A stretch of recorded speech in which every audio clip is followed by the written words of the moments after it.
네, 뉴스 분석 함께할 구자홍 동아일보 신동아팀 차장, 엄구호 한양대 국제대학원 교수 나오셨습니다. 어서 오세요. 안녕하십니까.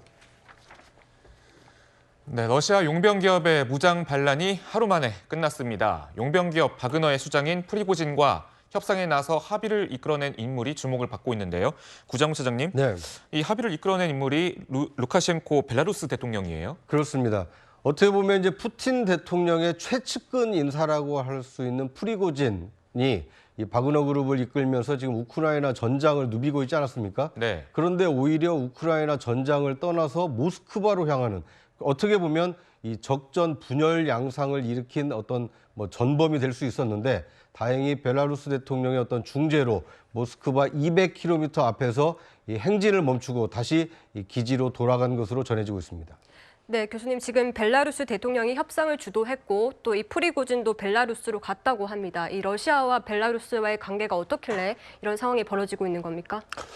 예, 요번에 이제 저도 이제 알았는데 그 프리고진하고 루카셴코 벨라루스 대통령은 20년 직이었던 것 같습니다. 그래서 네. 루카셴코 대통령이 이제 푸틴 대통령하고 먼저 전화 통화를 하면서 이제 본인이 중재에 나설 것을 요청했던 것 같습니다. 그래서 상당히 오랜 시간 이제 협상을 통해서 벨라루스로 망명하는 것으로 이제 그렇게 결론이 나온 것 같습니다.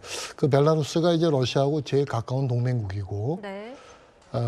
또 최근에 이제 전술핵 무기를 배치하는 등 이 전쟁에서도 이제 중요한 역할을 하고 있기 때문에 아마 이제 그쪽으로 된 것 같고, 제 개인적으로는 단기적으로는 이제 루카셴코의 정치적 위상을 높이는 데 기여할 것 같습니다. 다만 지금 이제 저 용병 그룹의 수장을 이렇게 이제 품어야 된다는 측면에서는 장기적으로 이제 상당히 정치적 또 안보적 부담도 될 수 있습니다. 네. 네, 그렇군요.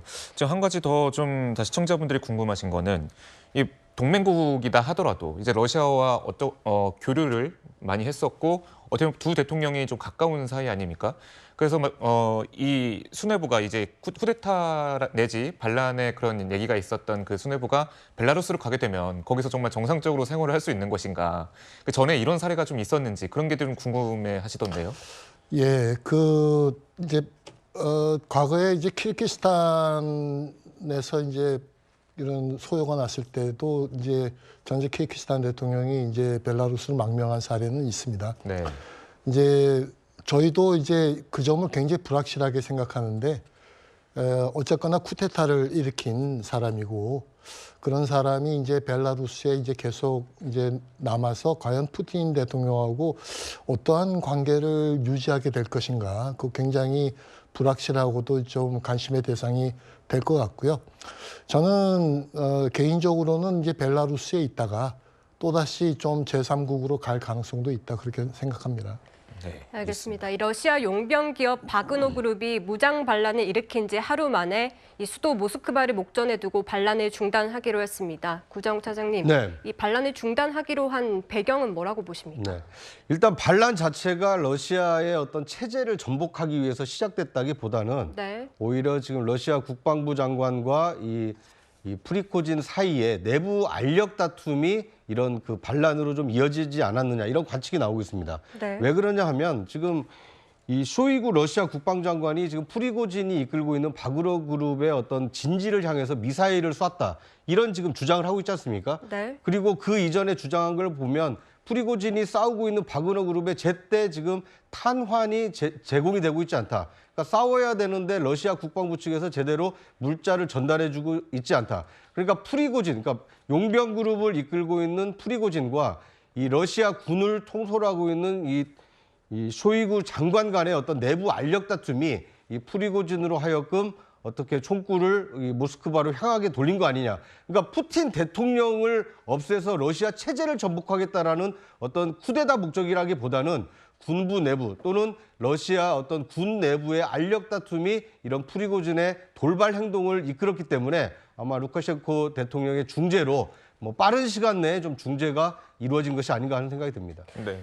네, 구정차는 그런데 사실 이 바그너 그룹이 5만 명의 전투원을 보유하고 있다 이렇게 알려지고 있는데 네. 그냥 알력 다툼 수준으로 보시는 건지 아니면 러시아 정부 그리고 더 나아가서 푸틴 대통령의 견제가 있었을 거라고도 보십니까? 네, 저는 오히려 이제 푸틴 대통령이 그 우크라이나 전쟁을 준비하면서 러시아 정규군이 만약에 우크라이나에 이 침공을 했다라면 이거 국제사회로부터 엄청난 비난에 시달릴 가능성이 큽니다. 다만 이 프리고진이라는 용병 수장이 이끌고 있는 이 5만 명의 병력이 우크라이나에 가서 뭐 특수 임무 작전을 펼치고 있다. 예를 들면 돈바스 지역에서 분리 독립을 주장을 하고 있는데 우크라이나 정규군이 와서 지금 막고 있으니 이걸 도와주러 용병 그룹이 간 것이지 러시아 군이 간 것이 아니다. 이렇게 국제사회의 비난을 좀 피하려고 했던 것으로 보이는데요. 당시에 이제 선봉장 역할을 했던 프리고진이 군부, 러시아 군부 내부의 어떤 알력 다툼, 그리고 이제 이 프리고진이 뭐 승전보를 올리다 보면 푸틴 대통령의 어떤 신임이 좀 높아지지 않겠습니까? 그것을 견제하기 위한 러시아 군부의 어떤 견제, 이제 이런 것 때문에 러시아 전체의 문제라기보다는 러시아 군을 이끌고 있는 이 군부 내부의 알력 다툼이 프리고진의 어떤 돌발 행동을 촉발시켰고, 뭐 이것을 좀 조기에 진압했다 이렇게 보는 것이 합리적이고 타당할 것으로 보입니다. 네, 그 무장 반란을 일으켰던 바그너 그룹 어떻게 보면 러시아 정부를 상대로 한 행동이어서 좀 뭐 예측 불가의 상황이었고 어떻게 보면 전례가 찾기가 힘든 그런 상황이었다고 보여지는데 이 그룹이 과연 어떤 그룹인지부터 탐구를 해보도록 하겠습니다. 먼저 그 수장 프리고진의 목소리 듣고 오시겠습니다. Родина и народ в долгу перед вами. Теперь вы не бывшие заключенные, а бойцы ЧВК Вагнера. 그 지금 현재 뭐 말을 들어보면 더 이상 전과자가 아니다 이런 대목이 나와요. 그럼 전과자를 뭐 채용을 해가지고 전장에 투입을 시켰다는 건가요? 그렇습니다. 그러니까 우크라이나 전쟁 이후에 이제 5만 명의 그 용병을 모집을 했는데 5만 명 가운데 약 4만 명 정도가 전과자일 만큼 네. 그러니까 어떻게 보면 이 교도소나 감옥에 있던 사람들을 이 채용을 해서 이 용병화했다 이렇게 볼 수 있을 것 같습니다. 그러니까 이것은 정상적인 어떤 군대라기보다는 국가나 국민을 위해서 싸우는 군대라기보다는 단순히 자신의 어떤 전과를 없애고 또는 이 싸우는 대가로 돈을 받기 위한 그 용병이기 때문에 이 사람들은 이익을 쫓아서 또는 자신의 어떤 신분 보장을 쫓아서 움직이는 사람들이기 때문에 이 러시아 정규군과는 좀 성격이 다르다 이렇게 볼 수 있을 것 같습니다. 지금까지 이 바그너 그룹이 활동한 내역을 보면 그러니까 뭐 과거에 이 중동이라든지 아프리카 이런 내전에 은밀하게 개입한 것으로 좀 나타나 있습니다.